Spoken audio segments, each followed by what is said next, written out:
Dios. Te honramos y te glorificamos. En esta hermosa hora damos honra, gloria a ti, que todo lo mereces, Señor. Bendito eres, Señor. Bendito y digno, Señor, de ser aclamado, de ser alabado, de ser proclamado, Señor. Haciendo, mi Dios, que tu evangelio, las buenas nuevas corran. Y seas glorificado tú, Señor, en esa palabra de salvación, en esa palabra de gracia, de vida, Señor. Bendice a tu pueblo, bendice a tus hijos, bendice a tu iglesia, Señor, en este tiempo, trayendo salud a sus corazones, haciendo corazones saludables, Señor, corazones llenos de vida, Padre, porque la vida de Cristo es la que es manifestada en cada uno de nosotros. Trae restauración, liberación, Señor, trae vida. Padre, que todo espíritu de muerte seas tú quitándole de en medio, Señor, de lo tuyo, de lo que te pertenece, porque nosotros te pertenecemos, Cristo Jesús. Somos ovejas de tu prado. Ayúdanos, Jesucristo, a ser liberados, a ser, mi Dios de los cielos, la labor que tú nos has enviado. Bendice esta tarde, Señor, santifícalo. Y todo lo que quiera estorbar, Señor, todo lo que quiera perturbar esta palabra, Señor, toma tu lugar, mi Señor, toma el lugar en mi garganta, lubrícala, Señor, y santifícame, Padre, rocía tu sangre sobre mis labios, pon ese carbón encendido, tu sangre que limpia, que purifica, que santifica, Señor, que todo mi ser, Señor, espíritu, alma y cuerpo se sometan a ti y seas tú con nosotros, Señor. Gracias, precioso Rey, te alabo y te glorifico por todos los siglos de los siglos. Amén y amén. Oh, aleluya. Le damos gracias a Dios porque Él es bueno y para siempre es su misericordia. Y en esta hermosa tarde, que no sea la excepción de poder hablar sobre la verdad de mi Señor. Oh, sí, sobre esas buenas nuevas que Él tiene para con cada uno de nosotros. Ayer ya pasó. Hoy es el día que hizo el Señor. Nos gozaremos y nos alegraremos en Cristo Jesús. Y en esta hora quiero que vayamos allí a Hebreos, en su capítulo 12. Es un tema que hemos tocado, una porción de la palabra que hemos tocado. Pero Dios nos habla siempre de diferente manera, de diferente forma que Él quiere hablarnos a nuestro corazón. Y dice la palabra de Dios: puesto los ojos en Jesús, dice el título, y dice en el 12:1, por tanto, nosotros también, teniendo en derredor nuestro tan gran nube de testigos, despojémonos de todo peso y del pecado que nos asedia y corramos con paciencia la carrera que tenemos por delante. Cuando estaba estudiando este tema, era un tema acerca de la esperanza que Dios nos da a nosotros como hijos, como iglesia. Y esta mañana, orando, venía a mi corazón lo que siempre he hablado: el templo, el altar de Dios. Y yo le decía a mi Señor: Señor, nosotros humanamente, hay dentro de nosotros una raza caída que fue dada en el huerto del Edén cuando nuestros padres pecaron allá, Adán y Eva, en la desobediencia. Cuando perdieron su inocencia para darle lugar a la conciencia. Entonces yo le decía: Señor, todo ser humano tiene una naturaleza en sí caída, pero cuando tú vienes a nuestro corazón y te recibimos como nuestro Señor y Salvador, viene a cambiar todo. Pero esa naturaleza caída es endeble, quebrable, se quiebra frágilmente, es débil en sí. Esta naturaleza, esta carne es quebrable. es débil, el único fuerte y poderoso es Él. Y es lo que el Señor me ha traído hablando a través de Juan el Bautista, la situación de nosotros, y le decía: mi Señor, despójame de este hombre débil, de este hombre de bajeza. Y Señor, acentúate tú en mi vida, en ese altar. Y el Señor me llevaba por el proceso del templo, los atrios, el lugar santo y el lugar santísimo. Y en el lugar santísimo, que es donde podemos ahora entrar a través de Cristo, a través de su sangre, el Señor traía a mi corazón lo que hay en el lugar santísimo.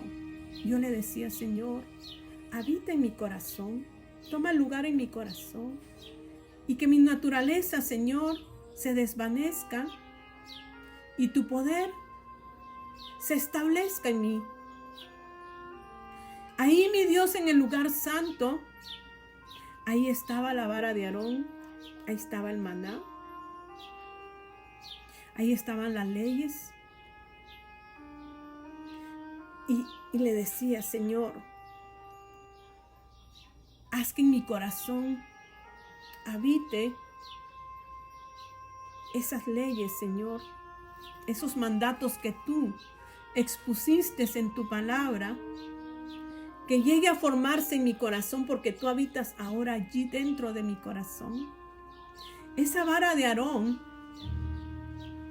que floreció en el lugar santísimo, que floreció y que se colocó en el lugar santísimo, refleja nuestra naturaleza restaurada, nuestra naturaleza transformada, nuestra naturaleza floreciendo, porque nosotros éramos como esa vara, una vara que no está en su árbol, donde se nutre a través de su raíz. Una vara seca no puede florecer. Y así estábamos nosotros, como esa vara seca de Aarón, pero que Dios hizo florecer. Y es lo que Dios quiere hoy en día, hacer florecer su poder, su gracia bendita e infinita en nuestro corazón. Yo le decía: Señor, haz que florezca mi corazón como la vara de Aarón. Quizás estaba seca de tristeza, de dolor, porque pasamos diferentes procesos en la vida y a veces decimos: mi Señor, ¿por qué los justos pasan procesos de angustia y tribulación? Y a veces es difícil explicar este proceso, pero el salmista decía: muchas son las aflicciones del justo, pero de todas ellas le librará Jehová. Entonces venía a mi mente y a mi corazón ese pasaje de la Biblia y dije: y el maná, Señor, un pan diferente, un alimento diferente que le diste a tu pueblo en el transcurso del desierto para que no se enfermaran. Y ese maná debe de estar en mi corazón, debe estar dentro de mí, para que pueda nutrir mi interior, mi ser espiritual, y así poder cumplir con tus leyes, Señor, que es amar a mi prójimo y amarte a ti sobre todas las cosas. Entonces el Señor me hablaba del altar, me hablaba del templo, y leyendo Hebreos es un libro que se desconoce el autor, pero habla de lo que es el templo. ¿Y por qué habla del templo? Porque este escritor, cuando envió esta carta a los hebreos, sabía que allí había un templo donde se hacían rituales que aún no se había acabado. El templo donde habitó Herodes.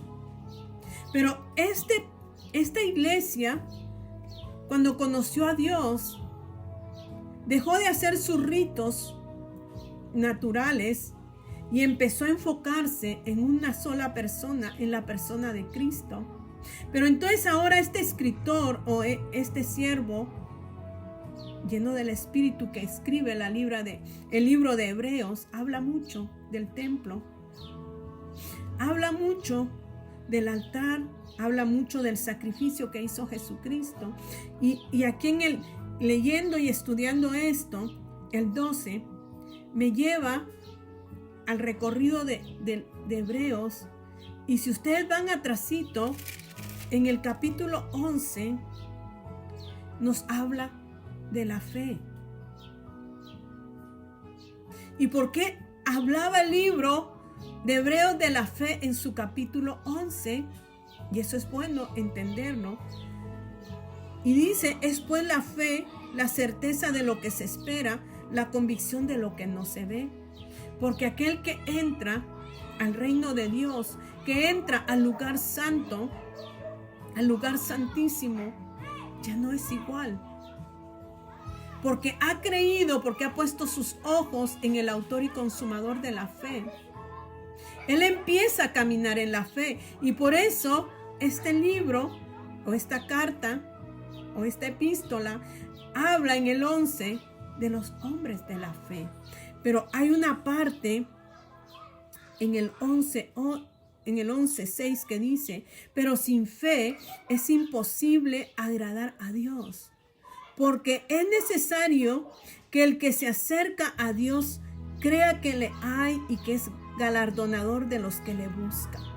Y de ahí descifra la alfombra de los hombres de la fe para llegar al capítulo 12, que es el capítulo de la esperanza.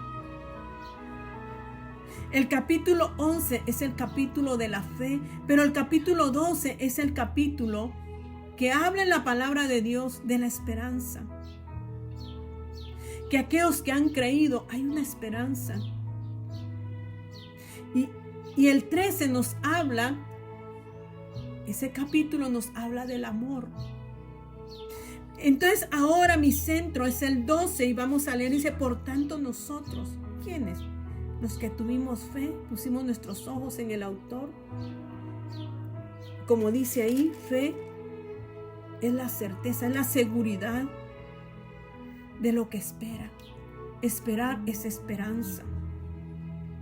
¿Qué espera usted y qué espero yo en este tiempo? Un tiempo bien crucial. Un tiempo que estamos a punto de ver el gran acontecimiento de todos los tiempos, y es la venida y el regreso de nuestro Señor Jesucristo. Pero ¿a qué? A recoger a su iglesia, no a quedarse, sino a levantar a su iglesia. Estamos a punto de ver ese gran evento, porque dice la palabra que los muertos en Cristo, si nosotros hubiésemos muerto, dice, resucitaremos primero, pero si estamos vivos, seremos alzados juntamente con los muertos. En un abrir y cerrar de ojos sucederá esto. Entonces el hombre y la mujer que ha aceptado a Cristo camina en la fe. Y esa fe habla aquí, que es pues la certeza de lo que estamos esperando. Seguridad de que estamos esperando ese gran acontecimiento. Estar convencidos, la convicción de lo que no se ve, porque ahorita no lo vemos, pero lo veremos. Esa es la esperanza, la cual habla el capítulo 12 de Hebreos. Habla de una esperanza, habla de una seguridad, habla de una convicción, de estar convencidos de que lo que hoy no vemos vamos a ver pronto. Y dice, por tanto nosotros también, teniendo en derredor nuestra tan gran nube de testigos, lo he dicho, tenemos una nube de testigos, tanto humanos como espirituales, que están viendo qué es lo que usted hace como hombre y mujer de fe, cómo camina, cómo camino yo. Tenemos testigos que nos ven, y he estado hablando hacia atrás sobre Juan el Bautista, que Juan el Bautista preparó discípulos, preparó el camino para Jesús, pero él nunca se tomó el mérito en lo absoluto, sino que él sabía que el mérito era del que venía. el que estaba antes de él, y que él no era digno de desatar las correas de sus sandalias. Eso nos habla el Señor. Entonces tenemos los espíritus que se mueven en los aires que nosotros no podemos ver. Ellos nos observan qué hacemos. La gente nos observa cómo caminamos. Y dice, despojémonos de todo peso y del pecado que nos asedia. Y llegando a este tema del pecado que nos asedia, indagando, cuando habla del pecado, está hablando en sí, en un pecado concreto. Y ese pecado concreto es la incredulidad. O sea que aquí dicen, despojémonos de todo peso y de la incredulidad. Y luego dice, y del pecado que asedia, y corramos con paciencia la carrera que tenemos por delante. Hay una carrera que correr, pero es con paciencia. No es una carrera de velocidad, es una carrera de fondo, una carrera de resistencia, que solo el que resista va a poder llegar a esa meta. Y por eso dice, la fe es la ¿qué? La certeza, es la seguridad de lo que se espera. Para llegar a esa carrera usted está esperando llegar a la meta.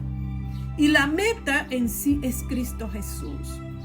Y cuando usted va en una carrera, usted tiene que tener sus ojos en el final. Y sus ojos no tienen que estar puestos ni aquí ni allá, sino que mirar hasta donde tiene que llegar. Porque si usted desvía su vista, su velocidad decae. Y dice, entonces les dije, despojémonos del peso, de todo lo que llevamos en nosotros y de la incredulidad. Tenemos que despojarnos de esa incredulidad, como dice allí en el 11:8 de Hebreos. Pero sin fe, si no hay fe, no podemos agradar a Dios. Va a ser muy imposible agradar a Dios. Porque es necesario, dice, que el que se acerca a Dios crea que le hay. No lo ve, pero tiene que creer que ahí está. Usted tiene que caminar en fe, en que allí está el Señor. Y dice, y que es galardonador de los que le buscan. Él da regalos, da un galardón, da un premio, porque el que corre la carrera recibe un premio al llegar al final de esa carrera, va a recibir un galardón. ¿Y quiénes son los que reciben ese galardón? Los que le buscan. ¿Y cómo le buscamos? En su palabra. Y vamos a continuar allí. Y dice, y corramos con paciencia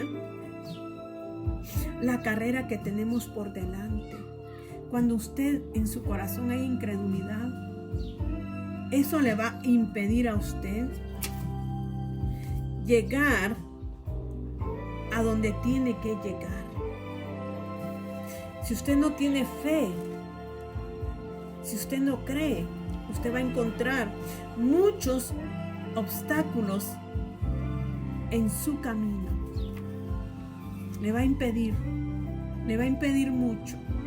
Y dice luego, puesto, dice, la incredulidad nos hace que nos va a estorbar en nuestro caminar, nos va a contener y nos va a retener para que no avancemos. Dice, pero ¿qué es lo que tenemos que hacer? Dice, puesto los ojos en Jesús, el autor y consumador de la fe. ¿Por qué dice, puesto los ojos en Jesús, el autor y consumador de la fe? ¿Por qué dice que Él es el que consumó la fe? Y vamos a ir allí a Hebreos capítulo 5, vamos a estar en este libro, a Hebreos capítulo 5 y su versículo 7, y dice la palabra de Dios: y Cristo en los días de su carne, porque él era divino, pero se despojó de su realeza, no de su divinidad, pero sí de su realeza, dejó su trono para venir aquí y se tuvo que vestir con esa parte carnal. Y dice aquí: y Cristo en los días de su carne, porque fue 100% divino, pero 100% ¿qué? Hombre, para poder sentir lo que usted y yo sentimos en nuestra carne. Y dice: ofreciendo ruegos y súplicas con gran clamor y lágrimas al que le podía librar de la muerte. O sea que en su carne Jesucristo empezó a rogar, empezó a suplicar. Y eso aconteció en el ¿qué? En el Getsemaní. Getsemaní quiere decir triturar. Era un lugar que se trituraban ¿qué? Las olivas. Y dice que allí fue donde el Señor ofreció ruegos y suplicaba con gran clamor. ¿Qué es un clamor? ¿Qué es una súplica? ¿Qué es un ruego? Cuando nosotros estamos ante algo que nos trae peligro, decimos: te ruego, por favor me perdones, te ruego, te suplico, que si yo cometí una falta, ayúdame. Y dice que, y clamaba, clamor es gritar, y con lágrimas, al que podía librarle, y ese era el Padre, de la muerte. Fue oído a causa de su temor reverente, porque él no lo hizo con imponencia. No le dijo: ¿por qué, Padre, me haces pasar todo este proceso por causa de esta humanidad? No. Él dijo: Señor, si fuese posible pasar esta copa, pero que no se haga mi voluntad sino la tuya. Miren la reverencia del Hijo al Padre. Sigamos, y dice el que le podía librar de la muerte fue oído a causa de su temor. Él llegó con gran reverencia al Padre, no con altivez de corazón. Y dice el 8: y aunque era hijo, por lo que padeció, aprendió la obediencia. Él era hijo del Altísimo, pero por cuanto él padeció el sufrimiento en esa carne, él aprendió en esa debilidad de carne lo que era obediencia. Por eso dice aquí en el 12: puesto los ojos, pongan los ojos en Cristo, que pasó el proceso, que sabe qué es sufrir, que conoce qué es sufrir. Dice allí en el 12, 2: el autor y consumador de la fe, el cual por el gozo puesto delante de él, o sea que el gozo lo tuvo que poner adelante. Qué duro, ¿no? El proceso que estaba pasando en el 5. Dice: y aunque era hijo, por lo que padeció, aprendió la obediencia. Y habiendo sido perfeccionado, vino a ser autor de eterna salvación para todos los que le obedecen. Usted y yo tenemos que obedecerle. Dice: y fue declarado por Dios sumo sacerdote según el orden de Melquisedec. Continuemos ahí donde dice: el cual por el gozo puesto delante de él, en el 12, 2, sufrió la cruz, menospreciando el oprobio, la vergüenza, y se sentó a la diestra del trono de Dios. Y dice luego: considerad aquel que sufrió tal contradicción de pecadores contra sí mismo, para que vuestro ánimo no se canse hasta desmayar. Esta iglesia había desánimo, pero Jesucristo nos habla de algo tan hermoso, lo que es Él sufrió el sufrimiento que Él llevó, el padecimiento que Él llevó. Pero todo esto lo lleva a Él, ¿qué? A una paciencia. El sufrimiento y la paciencia lo lleva ahora a soportar y a tener resistencia. Usted en esta vida va a pasar momentos difíciles, pero tome en cuenta que Cristo ya nos mostró que la paciencia significa tolerar, sufrimiento significa tolerar. Cristo sufrió, pero tuvo paciencia, tolerar el tiempo del proceso para poder llegar a entrar a ese lugar hermoso que es que traspasar, llegar al lugar santísimo y presentar la mejor ofrenda que fue Él como sumo sacerdote, que ahora está sentado a la diestra del Padre, intercediendo día y noche por usted y por mí. Y dice la palabra de Dios: considerad aquel que sufrió tal contradicción de pecadores contra sí mismo, llevando el pecado suyo y mío, para que vuestro ánimo no se canse, para que no desmayemos, sino que tengamos una mirada puesta en Él. ¿Y cómo nosotros podemos hacer esto? En primer lugar, usted tiene que hacer compañerismo con Él.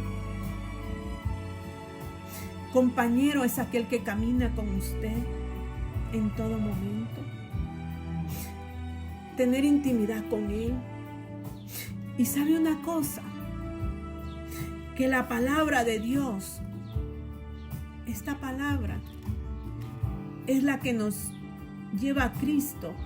Y cuando nos lleva a Cristo, el Espíritu Santo toma el lugar y nos da lo que son las bendiciones de Jesucristo a nosotros. Eso es lo hermoso, que nosotros en Él, en su palabra, muchos decaen, muchos desmayan en esta vida, porque no se centran en lo que es la palabra de Dios. Porque es la palabra la que le va a dar vida a usted y me va a dar vida a mí. Es esta palabra hermosa la que nos da ¿qué?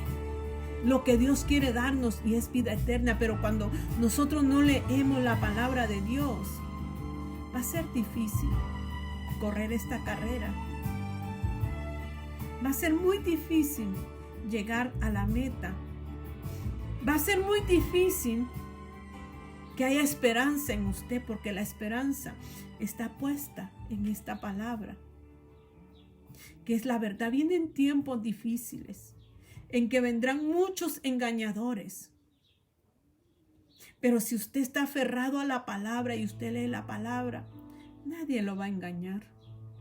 Y eso era lo que decía este escritor a los de Hebreos: manténganse en Él,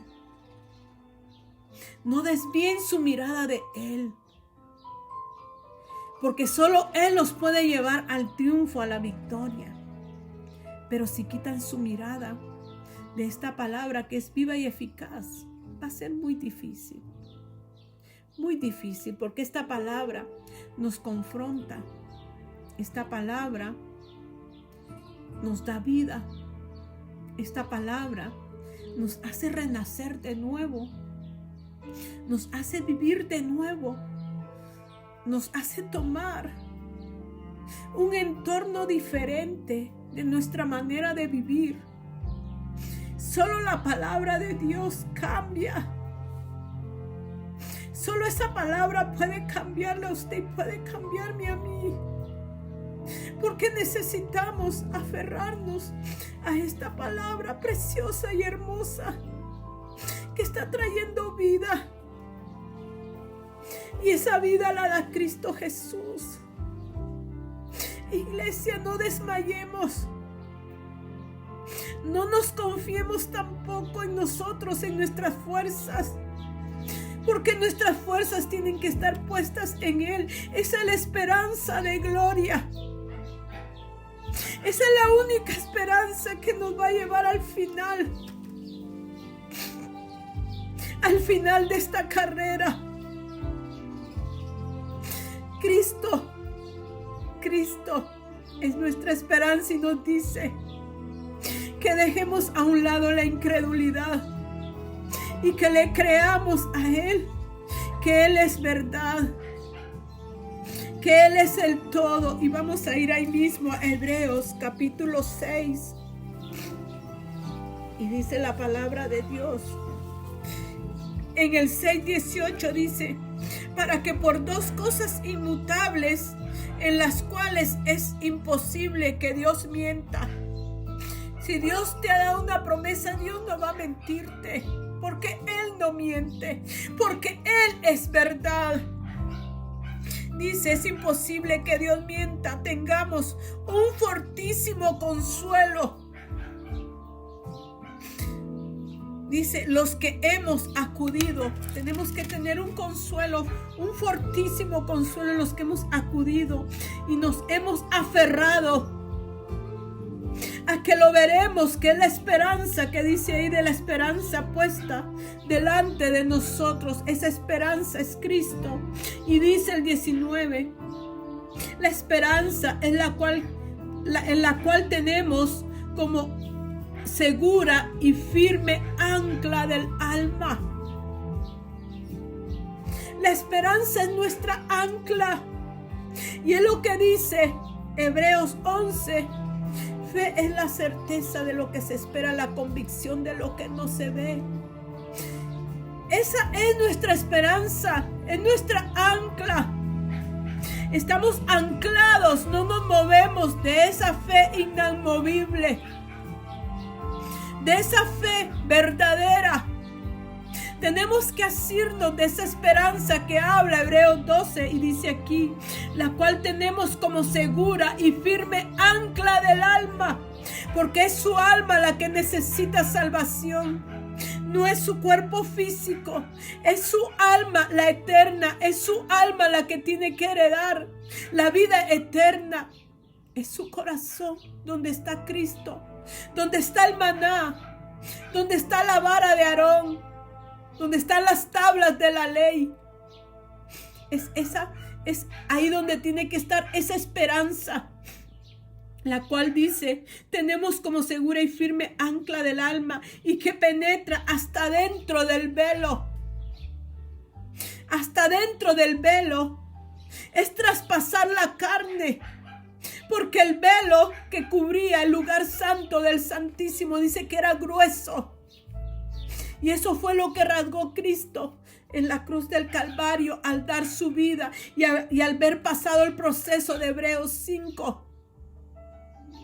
Él estaba pasando un sufrimiento grande por causa suya y mía. Él estaba desgarrando ese velo, esa carne de pecado. ¿Y qué es lo que nos aleja de Dios? No es más que la incredulidad. Y la incredulidad lo que trae es desobediencia. Adán y Eva no le creyeron a Dios cuando les dijo no coman de ese árbol, porque el día que coman de ese árbol del bien y del mal morirán. Y eso sucedió, pero ellos no le creyeron a Dios y desobedecieron. La incredulidad es la palabra que dice aquí, es el pecado. Que dice el 12, es el pecado que nos asedia día a día. Porque cuando nosotros no tenemos fe y esperanza, entramos en desobediencia con Dios. Y dice aquí, y que penetra hasta dentro del velo, donde Jesús entró por nosotros como precursor. Él fue el primero, hecho sumo sacerdote para siempre, según el orden de Melquisedec. Continuemos, dice la palabra de Dios. En el 12:4 de Hebreos, porque aún no habéis resistido hasta la sangre, combatiendo contra el pecado. esta iglesia aún no había pasado ese proceso y aún no había combatido el pecado. Y dice, y habéis ya olvidado la exhortación que como a hijos se os dirige diciendo, hijo mío, no menosprecies la disciplina del Señor, ni desmayes cuando eres reprendido por Él. Porque el Señor al que ama disciplina. Habla de un hijo, ya de un mayor, no de un baby, sino de aquel que ya tiene conocimiento y que aún en su corazón le falta fe. Le dice, hijo mío, no menosprecie la disciplina del Señor, no la tomes como algo indiferente, ni desmayes cuando eres reprendido por Él. Porque Dios dice, al que ama disciplina. El juez castiga, pero el Padre disciplina. ¿Y qué es castigar y qué es disciplinar? Disciplina es enseñanza. Que pasas este momento para enseñarte algo. ¿Y para qué te quiere enseñar algo? Porque el juez castiga y aplica la ley. Y si la ley es que tienes que morir, vas a morir. Pero el Padre aplica la enseñanza, que es lo mismo que la disciplina, porque Él te quiere preservar. Él te quiere conservar. Él me quiere preservar y Él me quiere conservar. Y cuando nosotros entendemos esta palabra de preservación, de conservación, aún estamos pasando el momento difícil, le decimos gracias, Señor. Lo que dice la palabra de Dios, dad gracias en todo. Lo dice Primera de Tesalonicenses. Dad gracias a Dios en todo. En Primera de Tesalonicenses capítulo 5 y su versículo 18 dice, dad gracias en todo, porque esta es la voluntad de Dios para con vosotros en Cristo Jesús. ¿Cuál es la voluntad de Dios por medio de Cristo? Que cuando tú estás pasando un momento difícil, dices, gracias, Señor, porque me estás enseñando, porque estás aplicando una disciplina a mi vida, en enseñanza para preservarme y conservarme, porque quizás en un momento de incredulidad me desvié del camino y el Señor en su misericordia me vuelve a su camino, el camino de vida, y se me hace doloroso, pero en ese dolor entiendo que soy hijo y que no soy un bastardo, y que Dios quiere preservar mi vida. Y por eso dice, porque el Señor al que ama disciplina y azota a todo al que recibe por hijo. Y dice, si soportáis la disciplina, la enseñanza, Dios os trata como a hijos, porque ¿qué hijo es aquel a quien el Padre no le enseña, no le disciplina? Y dice, pero si os deja sin enseñanza y te deja seguir por el camino en el cual vas a encontrar muerte, dice, entonces tú no eres hijo, sino que tú eres un bastardo. Yo no quiero ser una bastarda. Yo quiero ser una hija. Y si yo voy de camino al barranco, al despeñadero, yo quiero que mi Padre me saque de allí, aunque me duela, pero que me ponga en el camino correcto, donde Él va a preservar mi vida, donde no voy a morir, sino que voy a vivir. Efesios, la carta que habla de la iglesia, ahí habla de los padres hacia los hijos, y dice en el 6 de Efesios, hijos, obedeced en el Señor a vuestros padres, porque esto es justo. Fue lo que hizo Jesucristo, su muestra de aprecio, y dice, Honra a tu padre y a tu madre, que es el primer mandamiento con promesa, para que te vaya bien y seas de larga vida sobre la tierra. ¿Usted quiere bendición? Honre a su padre y a su madre, y ante todo al Padre de los cielos. Crea que Él tiene cuidado de usted. Y dice, y vosotros padres, no provoquéis a ira a vuestros hijos, sino criadlos en disciplina. ¿Qué es disciplina? Es enseñanza. Dice en disciplina y amonestación. Tú le dices a tu hijo, pones reglas. Si tú haces esto, yo te puedo amonestar, porque lo que estás haciendo no es correcto. Así es el Padre, que nos pone una disciplina. Tienes que guardar todo esto, estas reglas. Disciplina es enseñar las reglas que se deben regir, porque si no hay una amonestación, porque si no te puede ir de otra manera que no quiero yo. Y dice que me gusta, dice, sino criarlos en disciplina y amonestación del Señor. Cuando Dios habla en Proverbios que el padre discipline a su hijo con vara,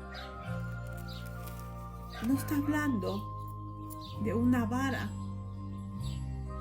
porque Dios dice, enséñale a tu hijo qué es el buen camino y cuál es el mal camino. Enséñale qué puede suceder si él se desvía. Tú le estás enseñando, lo estás disciplinando y le dices, y cuando tú no cumples las reglas, viene esto, va a venir un castigo a tu vida. Pero ¿cuál es la vara? ¿Cuál es la vara con la que usted tiene que corregir a sus hijos? La vara es su palabra. La vara es la que nos enseña a nosotros. Y la vara es la que nos corrige a nosotros. Cuando nosotros nos desviamos del camino, el Señor toma esta vara y nos da con la vara misma. ¿Qué le dijo al pueblo de Israel? Le dio reglas. Van a heredar la tierra prometida. Los voy a llevar a una tierra que fluye leche y miel. Pero ustedes tienen que cumplir con lo que está escrito aquí. Porque si ustedes no cumplen lo que está escrito aquí, va a venir la vara de castigo sobre ustedes. Y lo mismo nos dice ahora. No que sea un Dios que castigue, que haga maldad, no. Es corregimiento para que tú no te apartes de Él. Cierra tus ojos en esta hora y démosle gloria a Dios, porque el Señor siempre va a estar con la vara de su palabra puesta en nuestras vidas, porque esta vara es la que nos da dirección, es la que nos va a llevar por el camino. Esta vara es nuestra estafeta. Esta vara es la que nos va a hacer pasar las dificultades. Tenemos que tomar esta vara que nos va a corregir, que nos va a guiar, que nos va a alumbrar, que es lo que habla Hebreos en sí. Cierre sus ojos y pídale al Espíritu Santo que sea Él el que nos ayude, el que nos ministre, el que nos llene de su gracia infinita y verdad. Querido Padre Dios, eres bueno y para siempre es tu misericordia. Te damos gloria, honor y alabanza, y permite, Padre, que como hijos entendamos la enseñanza de la disciplina, para que lo cojo no se salga del camino, Señor, como dice ahí Hebreos, para que lo cojo no se salga y se vaya por otro camino. Queremos caminar derecho, Señor, pero necesitamos que este templo, Señor, mores tú, more tu verdad, more la vara de Aarón, que pueda florecer dentro de nosotros, Señor. Vivifícate, mi Rey, vivifícate. porque tú eres santo y digno, Señor, digno de suprema alabanza. Habla a tu pueblo, habla a tu iglesia, Señor. Redarguye el corazón de tu iglesia en este tiempo. Quebranta su corazón, Señor, quita la dureza de su corazón, para que no sea amonestado, Señor, sino que camine, Padre, conforme la luz de tu verdad. Tú eres nuestra lámpara que nos está guiando en este tiempo, Señor. Padre, te damos gracias, te damos gloria, te damos honra. Y continúa trabajando, Señor, en nosotros, en todo nuestro ser, Padre. Padre, te adoramos, Señor, y estamos tan agradecidos que en medio de la dificultad, Padre, te damos gracias. Gracias, Señor, porque tú eres nuestra esperanza de gloria. Y desechamos toda incredulidad para que se afirme nuestro corazón en la fe en ti, Señor, como lo hicieron esos grandes hombres de la Biblia, Padre, que creyeron en ti, caminaron en la alfombra roja, Padre, de la fe. Gracias, Señor, mi corazón te alaba y te glorifica, mi Rey, por todos los siglos de los siglos. Amén y amén. Que mi Señor me los bendiga, y si Dios nos lo permite, pues seguiremos comunicándonos a través de este medio. Así que tenga una buena tarde en compañía de los suyos y en compañía ante todo de su Señor. Gracias, Padre. Gracias.